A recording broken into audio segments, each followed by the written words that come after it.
Good afternoon. My name is Erin Allen, and I'm here today to talk about endocrine disruptors within our endocrine system, where they're found, what they do to our body, and how they can affect not only us as humans, but also other species, such as fish and wildlife in our environment. So as we know, endocrine system is very important. It causes the human body to maintain homeostasis. And when our body is at homeostasis, that means that we are living a balanced and healthy life. And the endocrine system is a system of glands that produce the hormones in order to run our sexuality properly, our mood, our metabolism, our fertility, the way that we are and how we act and our health. And when the disruptors come in and they cause an issue, then it causes a domino effect, and it could go further than just our generation. It will cause a domino effect for the generations to come. So endocrine disruptors, what they do is they connect to the hormones, and they pose as a specific hormone, and they send channels down to different organs. And instead of the organ running properly, it is now causing an issue because it's not giving the signals that it's supposed to. It's getting the endocrine disruptor instead. And endocrine disruptors can be found both synthetically and naturally. We don't realize that we are actually introducing them to ourselves on a daily basis. And it's kind of scary. Like, as you might be able to tell, my hair is still wet. I introduced myself to endocrine disruptors in my shower.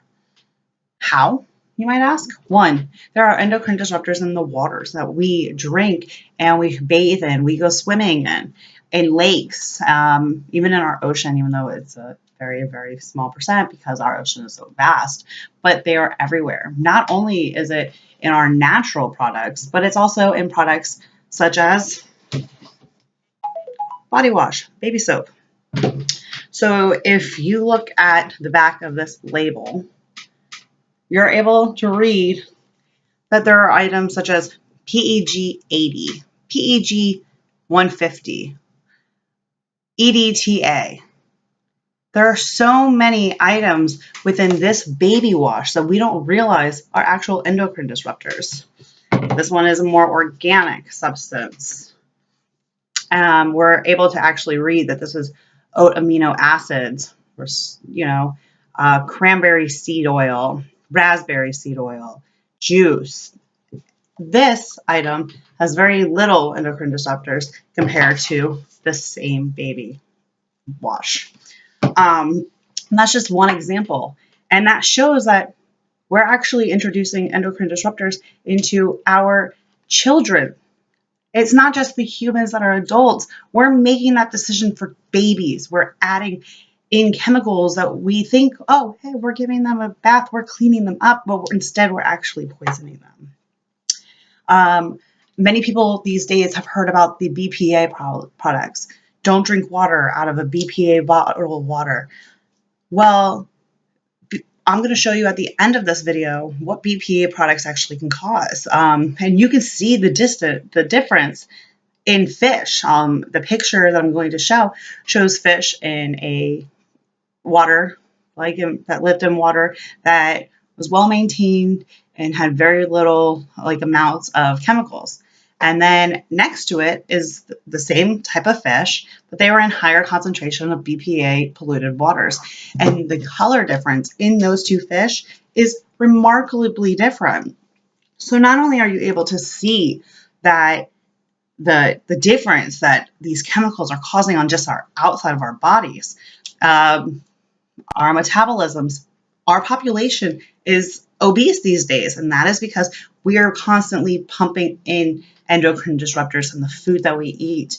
Not only are we making food, such as Oreo cookies, for instance, that's just full of chemicals, but even the cows and the chickens that we actually go to the grocery store and buy, those cows and chickens and pigs are being injected daily with endocrine disruptors and hormones that we're consuming, and those hormones that are not supposed to be in our body are going into our liver and our pancreas and our stomachs. They're being digested and they're causing us a problem. So that is just an example of how we can find some endocrine disruptors. Now, what actually the endocrine disruptors cause is another issue. Endocrine disruptors are causing not only the physical appearance, but they're causing sexual problems, orientation and reproduction and fertility issues. Endocrine disruptors are proving that they're causing tumors in both men and women. Women are having higher levels of cervical cancer, and men are having higher levels of pancreatic and prostate cancer. And that is due to the fact that we have endocrine disruptors in our system, and we are constantly putting them in. Another issue is fertility.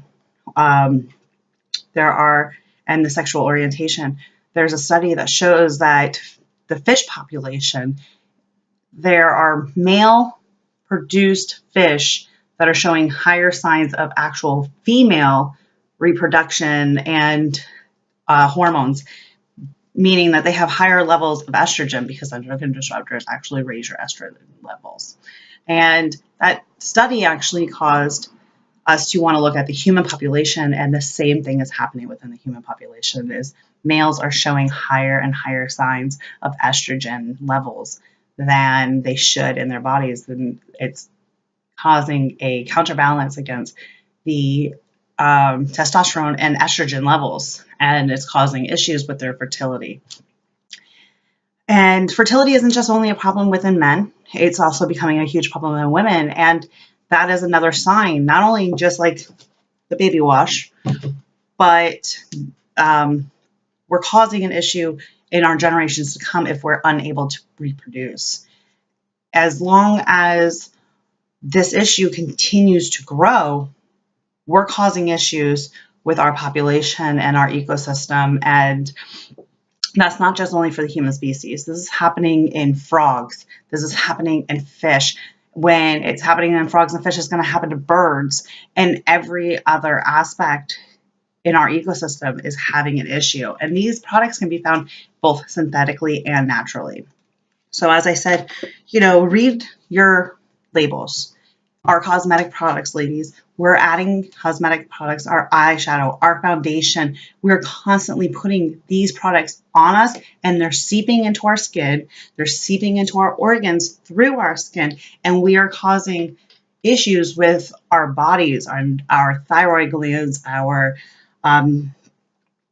organs, and we're seeing higher levels of ovarian cancer due to this.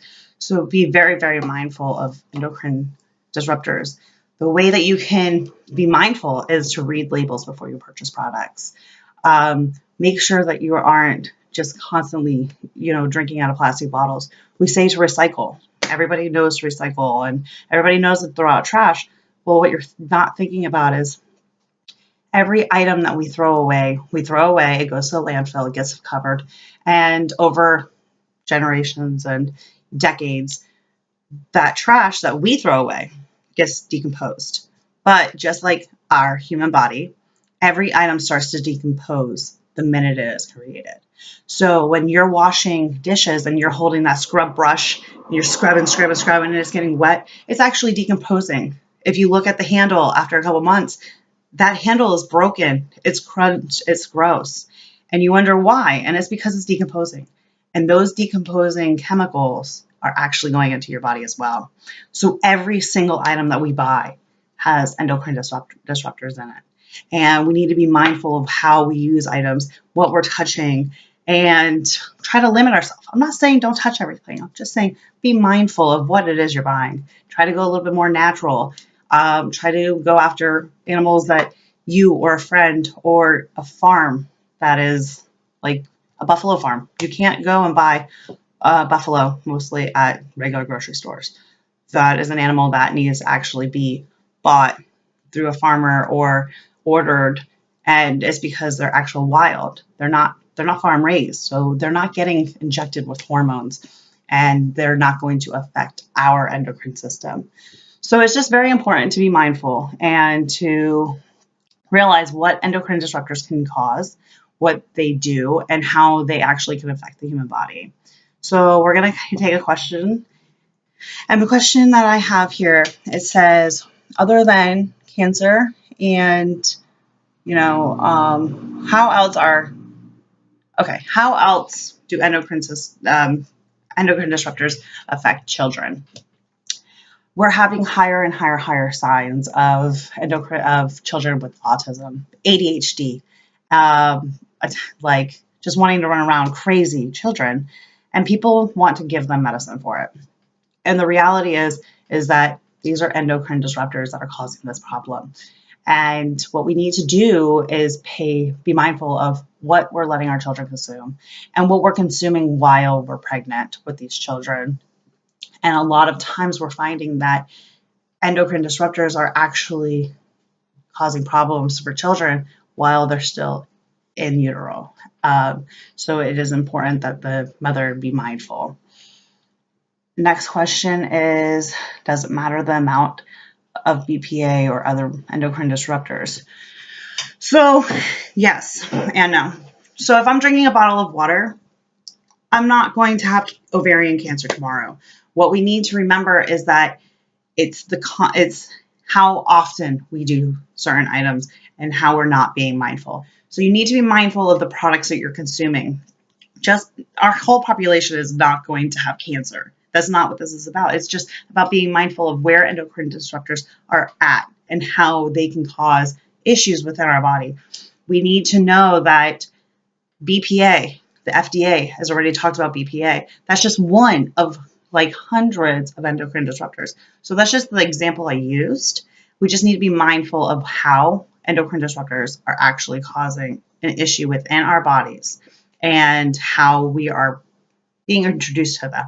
And that's why I brought up the cosmetics and the water bottles and the baby soap. We need to be mindful and look at the ingredients and know what we're using and what we're putting into our bodies. So if there's any additional questions, please feel free to come to me after this video or write me, and I will be happy to answer them. And I hope that this caused you to want to learn a little bit more about endocrine disruptors. And I look forward to talking and teaching you a little bit more later on in a longer video. You guys have a wonderful afternoon.